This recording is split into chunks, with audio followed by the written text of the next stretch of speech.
Satanás. Cuando las personas imaginan a Satanás, muchas veces piensan en una criatura roja, con cuernos, cola y tridente, rodeada de fuego. Pero esa imagen no viene directamente de la Biblia. El texto bíblico presenta algo más peligroso.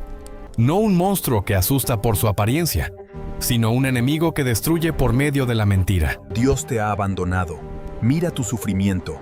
Ciertamente morirás, pero yo tengo el poder de salvarte si me escuchas. En el Evangelio de Juan, capítulo 8, versículo 44, Jesús dice que el diablo es mentiroso y padre de la mentira. Esa frase revela el centro de la actuación de Satanás. Él no necesita aparecer como una criatura horrible para causar destrucción. Su arma principal es distorsionar la verdad. Eso? Por eso, en el jardín del Edén, no comienza con violencia, sino con una pregunta. Siembra duda. ¿De verdad les Hace dijo que el Dios ser humano no cuestione la comieran palabra de del Dios. árbol del jardín? Y desde el principio, su estrategia es la misma: transformar la desobediencia en libertad, el pecado en deseo, la rebelión en una elección inocente. En el libro de Job, capítulo 1, versículos 6 al 12, ¿Acaso Job Satanás teme a aparece Dios como de acusador. balde? Intenta probar que Job solo sirve a Dios porque recibe bendiciones. Ya en el Evangelio de Mateo, capítulo 4, versículos 1 al 11, tienta al propio Jesús en el desierto, ofreciéndole pan, poder y gloria. Pero Jesús Escrito responde está. con las Escrituras. Esto muestra que Satanás no es soberano. Él tienta, acusa y engaña, pero no gobierna por encima de Dios. Por eso, la carta de Santiago, capítulo 4, versículo 7, dice: «Resistid al diablo y huirá de vosotros». Antes de pasar a la próxima criatura, dale like a este video y suscríbete al canal. Al hacer esto, ayudas al algoritmo de YouTube a recomendar este video a más personas. Dios te bendiga por eso. Nefilim. Entre todas las criaturas y seres misteriosos de la Biblia, pocos despiertan tanta curiosidad como los Nefilim. Aparecen en uno de los pasajes más enigmáticos del Antiguo Testamento, poco antes del diluvio, como si fueran una señal de que algo profundo se había corrompido en la tierra. En el libro de Génesis, capítulo 6, versículo 4, está escrito que había gigantes en la tierra en aquellos días, y también después, cuando los hijos de Dios se unieron a las hijas de los hombres. El texto también dice que de ellos nacieron hombres valientes, hombres de renombre en la antigüedad. Este pasaje abrió muchas interpretaciones a lo largo de los siglos.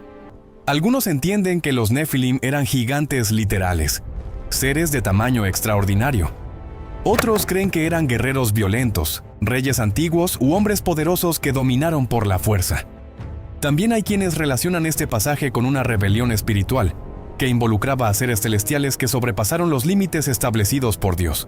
El misterio aumenta cuando, en el libro de Números, capítulo 13, versículos 32 y 33, los espías enviados a la tierra de Canaán dicen haber visto descendientes de gigantes y se describen delante de ellos como langostas. Pero la Biblia no presenta a los Nefilim solo para alimentar la curiosidad.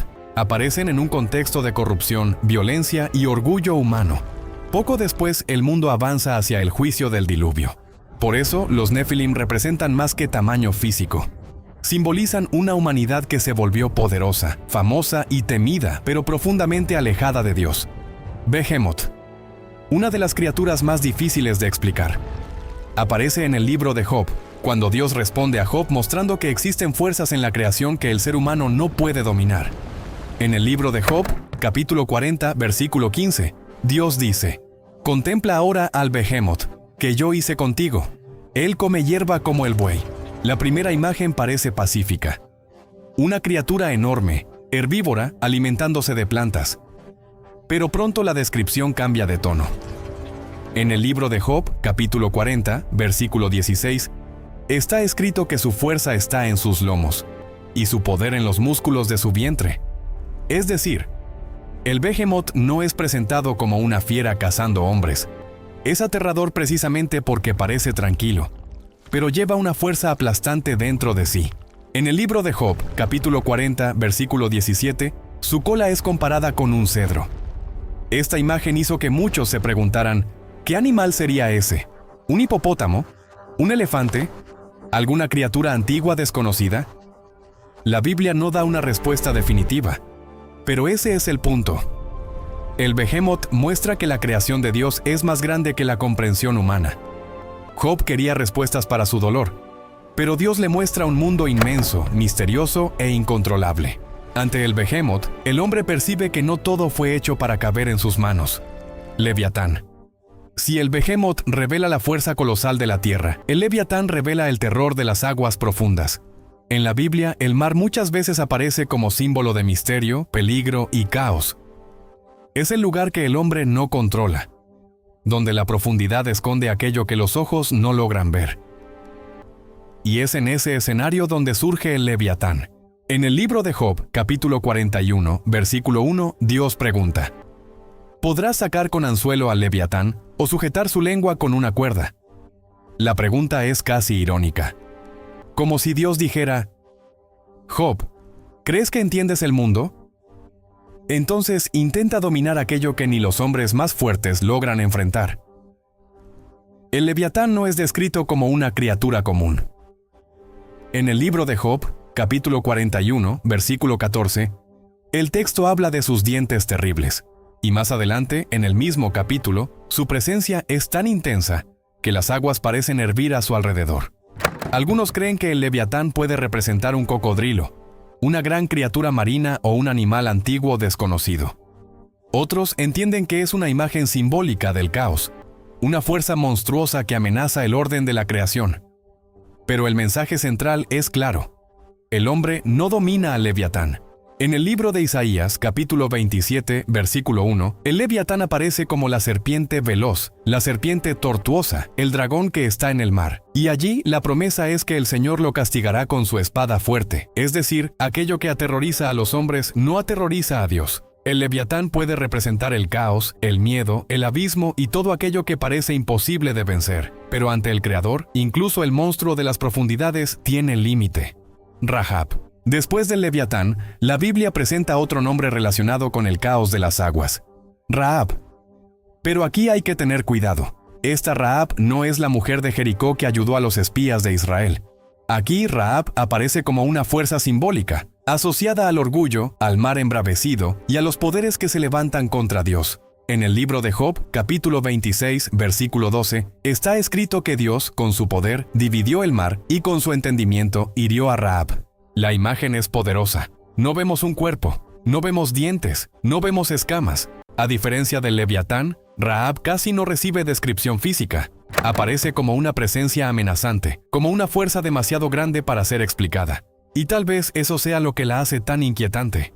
En el libro de los Salmos, capítulo 89, versículo 10, el texto dice que Dios aplastó a Rahab como a un herido de muerte y dispersó a sus enemigos con su brazo fuerte. En algunos pasajes, Rahab también es usada como imagen de Egipto, un imperio que parecía invencible, pero fue humillado por el poder de Dios. Esto muestra que, en la Biblia, el caos puede tener muchos rostros. Puede ser el mar, puede ser un monstruo, puede ser un imperio, puede ser una fuerza arrogante que cree no tener límites. Rahab representa todo aquello que se levanta con orgullo contra el Señor. Pero el mensaje es directo. Dios no solo enfrenta el caos, lo despedaza. Querubines. Cuando escuchamos la palabra querubín, muchas personas imaginan pequeños ángeles con rostro de niño, alas delicadas y apariencia inocente. Pero esa imagen no corresponde a la manera en que la Biblia presenta a los querubines. En la Escritura, los querubines no aparecen como adornos celestiales, aparecen como guardianes de la santidad de Dios. La primera vez que surgen es justo después de la caída de Adán y Eva. En el libro de Génesis, capítulo 3, versículo 24, Dios coloca querubines al oriente del jardín del Edén, junto con una espada flameante que se movía en todas direcciones, para guardar el camino del árbol de la vida. Esa escena cambia completamente la forma en que debemos imaginar a estos seres. No están allí para consolar, están allí para impedir la entrada. Marcan la separación entre el hombre caído y la vida que fue perdida. Más tarde, los querubines también aparecen relacionados con el Arca del Pacto. En el libro del Éxodo, capítulo 25, versículos 18 al 22, Dios ordena que 2 querubines de oro sean colocados sobre el propiciatorio, en el lugar donde su presencia se manifestaría al pueblo de Israel. Y en el libro de Ezequiel, capítulo 10, aparecen en una visión aún más impresionante, asociados a la gloria de Dios, con alas, movimiento poderoso y apariencia difícil de describir. Los querubines revelan una verdad olvidada. Lo sagrado no es frágil. La presencia de Dios es santa, majestuosa e imposible de tratar como algo común. Serafines Si los querubines guardan aquello que es santo, los serafines revelan el impacto de estar delante de la santidad de Dios. Aparecen de forma notable en el llamado del profeta Isaías. En el libro de Isaías, capítulo 6, versículo 1, el profeta ve al Señor sentado sobre un trono alto y sublime, y las orlas de sus vestiduras llenaban el templo. Entonces, en el libro de Isaías, capítulo 6, versículo 2, surgen los serafines. Cada uno tenía 6 alas. Con 2 cubrían el rostro, con 2 cubrían los pies y con 2 volaban. Esa descripción no es solo visual, comunica reverencia. Cubren el rostro porque están delante de la gloria de Dios. Cubren los pies como señal de humildad.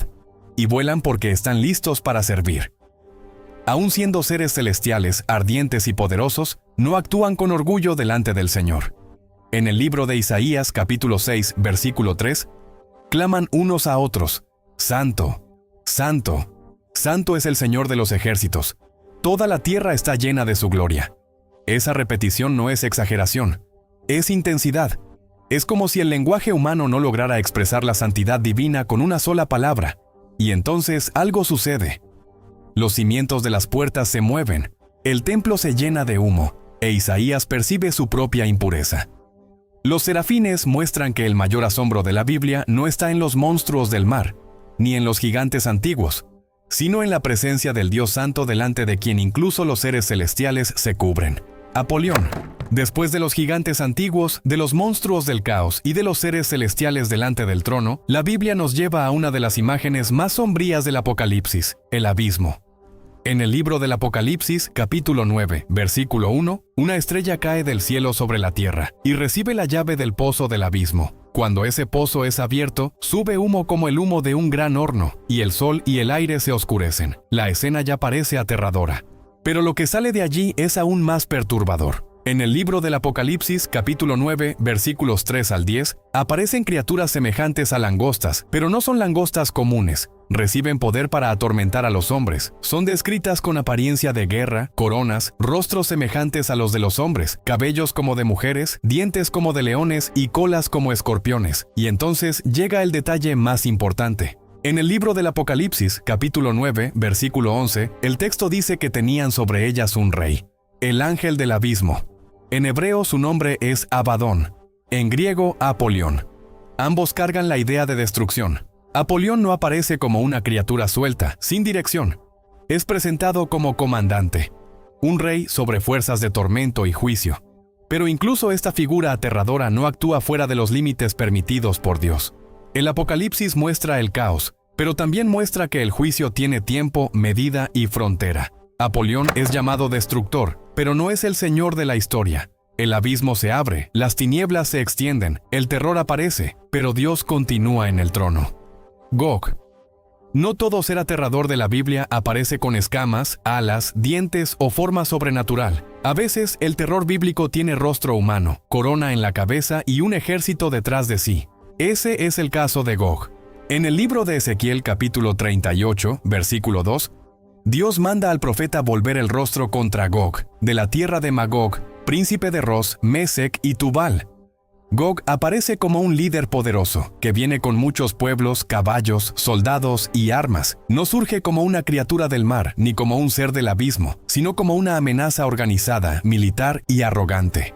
En el libro de Ezequiel capítulo 38, versículos 10 y 11, el texto muestra que Gog planea atacar a un pueblo que vive en paz, en aldeas sin muros, aparentemente vulnerable y desprevenido. Su intención es clara: invadir, tomar despojos y mostrar fuerza. Pero la Biblia presenta a Gog como más que un enemigo político. Representa el orgullo de los imperios que miran al pueblo de Dios y piensan: están indefensos. En el libro del Apocalipsis, capítulo 20, versículos 7 al 10, Gog y Magog aparecen nuevamente asociados a la rebelión final contra los santos. Esto muestra que Gog es la imagen del poder humano cuando se une contra Dios. Pero su fin revela la misma verdad vista en todo el guión. Sea monstruo, gigante, abismo o imperio, ninguna fuerza consigue vencer al Señor. La Biblia no menciona a estos seres solo para alimentar la curiosidad. Aparecen para revelar límites. Satanás muestra el límite de la mentira. Engaña, acusa y tienta, pero no gobierna por encima de Dios. Los Nefilim muestran el límite de la fuerza humana. Pueden ser llamados valientes y hombres de renombre, pero ni siquiera su fama impidió el juicio de Dios. El Behemoth muestra el límite del poder físico. El Leviatán muestra el límite del caos. Rahab muestra el límite de los imperios arrogantes. Apolión muestra que incluso el abismo tiene fronteras. Y Gog muestra que ninguna coalición humana consigue cercar al pueblo de Dios sin enfrentar al propio Señor. Pero tal vez la revelación más fuerte venga de los querubines y serafines, porque ellos muestran que el centro de la Biblia no es el miedo a los monstruos, sino el temor ante la santidad de Dios. En el libro de los Salmos, capítulo 93, versículos 3 y 4, las aguas levantan su voz. Pero el Señor en las alturas es más poderoso que el estruendo de las muchas aguas.